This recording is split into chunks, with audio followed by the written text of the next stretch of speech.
Shalom teman-teman, sebentar lagi udah mau memasuki tahun yang baru nih, yaitu tahun 2026. Nah, biasanya setiap kita itu sebelum memulai tahun yang baru, kita tuh punya impian ataupun resolusi nih.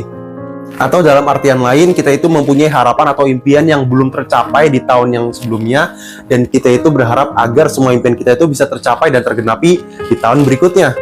Mungkin ada yang pengen ini, ada yang pengen nilainya makin bagus, ada yang pengen hidupnya makin berkembang, usahanya makin sukses, atau pengen membeli benda yang sebelumnya itu belum sempat kebeli nih di tahun lalu. Kita pengen agar benda tersebut bisa kebeli di tahun depan.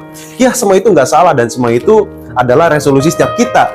Tapi, pernah nggak sih kalian bertanya-tanya, apa resolusi Tuhan untuk kehidupan kita di tahun yang baru? Kalau kita berpikir sejenak, apa yang Tuhan inginkan sebetulnya untuk kita di tahun yang baru? Jawabannya simpel, yaitu adalah kedekatan yang lebih dengan Tuhan. Dan kita bisa loh melakukannya. Contohnya, yang sebelumnya di tahun yang lalu itu kita tuh males banget saat teduh. Tuhan pengen banget di tahun yang baru kita tuh bisa memulai lagi saat teduh kita kembali bersama Tuhan. Mungkin di tahun lalu kita tuh jarang banget ke gereja, sering bolos. Tuhan pengen banget kita tuh di tahun berikutnya rajin ke gereja, nggak pernah bolos. Dan Tuhan juga pengen, mungkin setiap kita yang masih gengsi ataupun yang masih minder untuk melayani Tuhan di gereja, Tuhan pengen agar kita bisa memulai step demi step, langkah demi langkah untuk memulai mengambil pelayanan di setiap gereja kita. Nah, jadi seperti itu.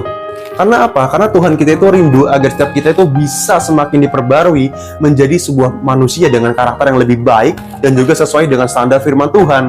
Apalagi udah mau berganti tahun nih.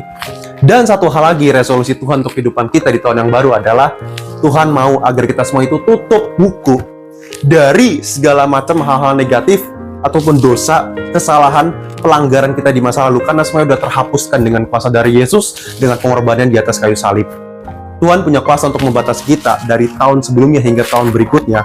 Tuhan pengen di tahun sebelumnya kita bisa move on. Kita di tahun berikutnya itu bisa sama-sama mulai untuk berjalan ke jalan kebenaran firman Tuhan. Nah, jadi Tuhan mau kita meninggalkan dosa yang lama, dan Tuhan mau kita mulai untuk semakin mendekatkan diri kepada Tuhan. Nah, jadi itu resolusi Tuhan untuk setiap kehidupan kita di tahun yang baru, untuk lu dan juga gua. Tapi kalau kalian nanya resolusi gua di tahun yang baru tuh apa? Ya, simple. Gua akan jawab, gua pengen Tuhan itu menyatakan kuasa dan hadiratnya lebih besar lagi dalam kehidupan gua. Amin. Dan gue pengen nama Tuhan dipermuliakan. God bless you guys.